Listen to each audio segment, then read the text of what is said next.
اپنے بیگانے میلاد سے محبت کرنے والوں سے بھی اور میلاد کی مخالفت کرنے والوں سے بھی بس میں تھوڑی دیر ان کے کانوں کی سماعت، ان کے دلوں کی توجہ، ان کی نظروں کی جو ہے وہ پاکیزگی اپنے چہرے کی طرف چاہتا ہوں تاکہ لوگ سنیں ہم میلاد کیوں نہ منائیں۔ میرے آقا صلی اللہ علیہ وسلم کے دیوانوں، میلاد کہتے ہیں آقا کریم صلی اللہ علیہ وسلم کی ولادت کے ذکر کے کرنے کو۔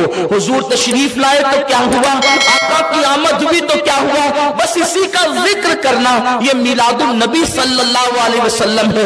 اب اس کے لیے کوئی اہتمام کرے، کوئی انتظام کرے، کوئی جو ہے وہ سجاوٹ کرے تو یہ جت قدر اہتمام بڑھتا جائے گا اسی قدر جو ہے وہ ثواب بھی بڑھتا جائے گا، کیونکہ اہتمام عزت و توقیر کے لیے ہوتا ہے، تعظیم و احترام کے لیے ہوتا ہے۔ اب آئے میں آپ کو بتاؤں ہم میلاد کیوں نہ منائیں، اس لیے کہ میلاد کا جو تعارف، اس کا پریچے، اس کا ڈیفینیشن جو میں نے پیش کیا وہ یہ ہے کہ حضور کی ولادت کے وقت کے واقعات کا ذکر کرنا یہ میلاد النبی صلی اللہ علیہ وسلم ہے۔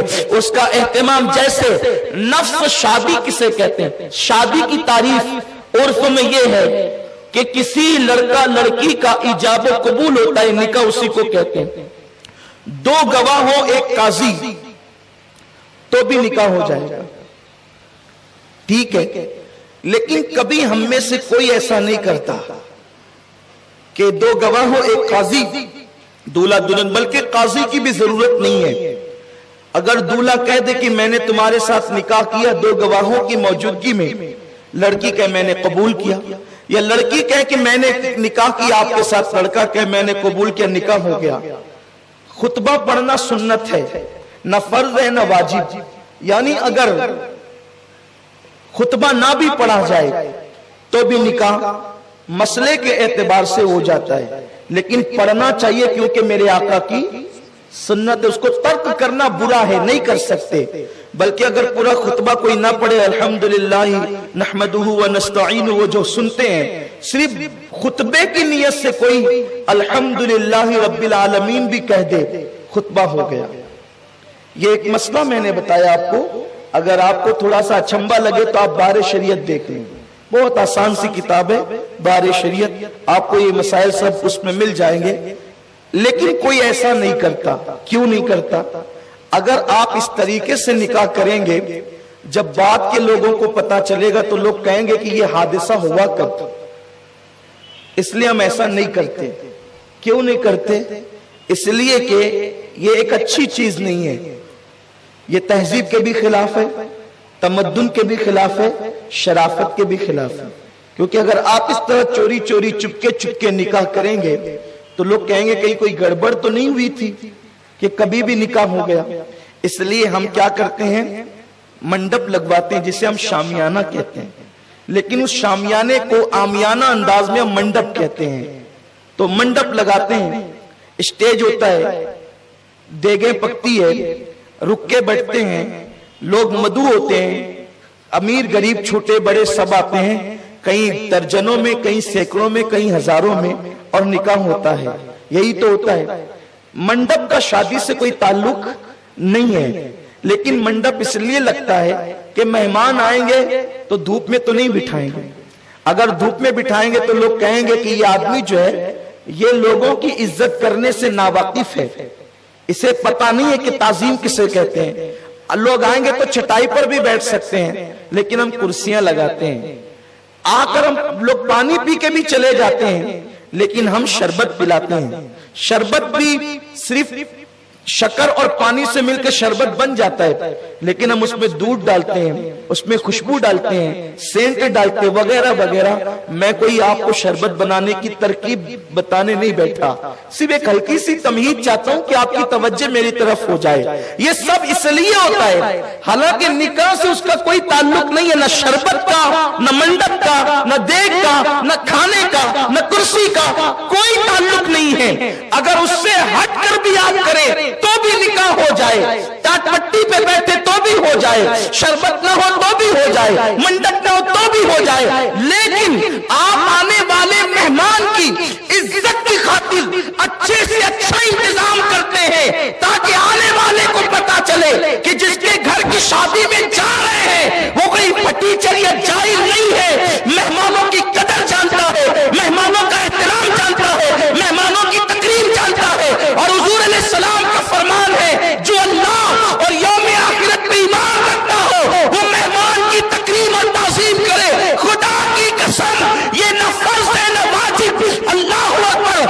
لیکن تکریم مہمان کا حکم ہے اس لیے سب کچھ کرتے ہیں. میلاد بس اتنی ہے، میلاد بس اتنی ہے کہ حضور کی آمد کا ذکر کیا جائے، لیکن چونکہ آنے والا اس قدر شان و شوکت والا ہے، خدا کا حبیب ہے کہ ہمارا دل نہیں بھرتا کہ زمین پہ بیٹھ کر وہ واقعات بیان کرے. اس لیے ہم لائٹنگیں بھی لگاتے ہیں، کمکمے بھی لگاتے ہیں، اسٹیج بھی سجاتے ہیں، جھنڈے بھی لگاتے ہیں، دھوم دھام کرتے ہیں، تاکہ پتہ چل جائے آنے والا معمولی نہیں، وہ اللہ کا نائب مطلق آ رہا ہے.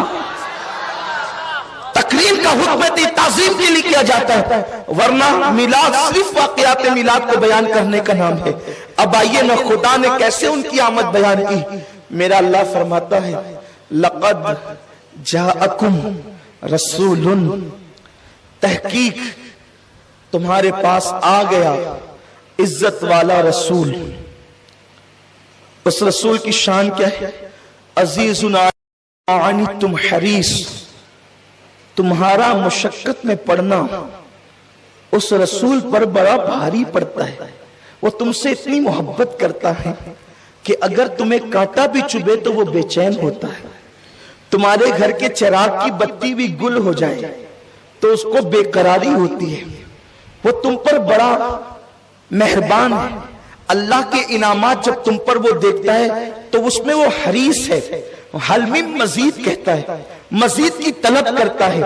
وہ اتنا تم پر مہربان ہے، ایسا تم پر مہربان ہے کہ تمہارا مشقت میں پڑنا اس کو بڑا گرا گزرتا ہے، تمہاری تکلیفیں اس کو بڑی گرا گزرتی ہے، اور وہ اللہ کی بارگاہ میں تمہاری بھلائی کے لیے حریص ہے.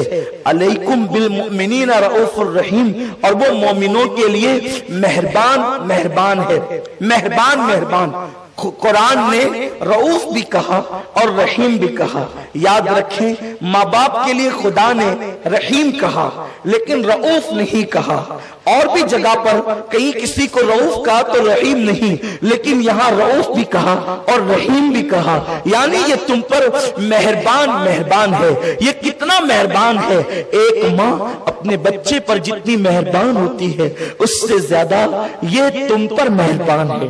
ایک باپ اپنی اولاد پر جتنا مہربان ہوتا ہے اس سے کروڑوں درجہ زیادہ یہ تم پر مہربان ہے. بلکہ بتا دوں ذرا دل کے کان اگر میری طرف لگے ہیں تو دل کھول کر بڑی ذمہ داری سے یہ گفتگو سن لے. وہ ماں سے زیادہ مہربان ہے، وہ باپ سے زیادہ مہربان ہے. حتیٰ کہ ایک نبی اپنی امت پر جتنا مہربان ہوتا ہے وہ نبی سے زیادہ تم پر مہربان ہے. کیونکہ اب آپ دیکھ لیں ذرا، میں بڑی ذمہ داری سے یہ بات کہنے لگا ہوں کہ ایک نبی اپنی امتی پر جتنا مہربان ہوتا ہے وہ اس سے زیادہ تم پر مہربان ہے. اس لیے کہ جناب نوح بھی اپنی امت پر مہربان تھے، جناب موسیٰ بھی اپنی امت پر مہربان تھے، جناب عیسیٰ بھی اپنی امت پر مہربان تھے، جناب داؤد بھی اپنی قوم پر مہربان تھے، جناب یوسف بھی اپنی قوم پر مہربان تھے. یہ سب مہربان تھے. یہ ایک نبی ہی تو تھے جو اپنی امت پر مہربان تھے، لیکن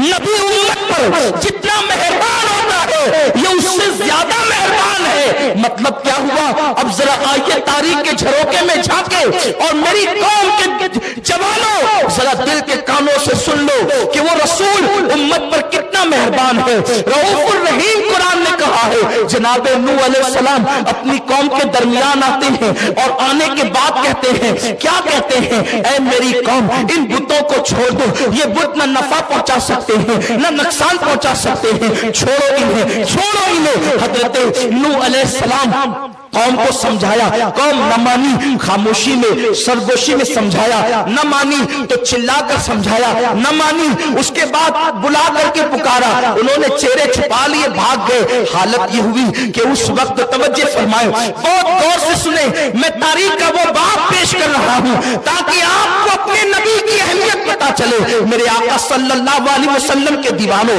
وہ صرف نماز لے کر کے نہیں آئے تھے، وہ صرف روزہ لے کر کے نہیں آئے تھے. ان کا احسان صرف اتنا نہیں کہ وہ نماز روزہ دے کر کے چلے گئے، نہیں.